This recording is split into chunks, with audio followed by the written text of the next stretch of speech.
Welcome to Kenton Teaches. Enjoy the video. You start by setting the scene.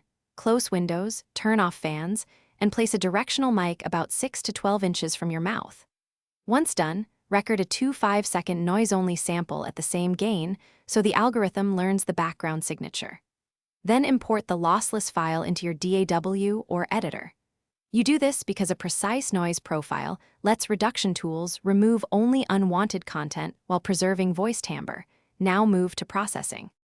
You capture the noise print from that silent sample and apply a conservative reduction, around 10 to 20 dB, to avoid metallic artifacts. Next, insert a high-pass filter at roughly 80 to 120 Hz to remove low-frequency rumble that isn't voice. Then use a spectral editor to isolate and attenuate clicks, breaths, or intermittent noises. Work in small sections and preview often. Make sure to compare bypassed and processed audio so you preserve natural sibilance and intelligibility while cleaning noise. You finish by applying gentle compression to glue dynamics, then add a limiter to catch peaks. Use light settings to avoid pumping. Normalize to -1 dB fs and export to WAV or FLAC while keeping the original session.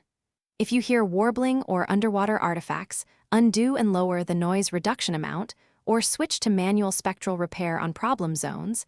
This trades time for quality. Finally, always a slash be the result with the original to confirm clarity and natural tone before delivery. Thanks for watching. Please subscribe if this video was helpful.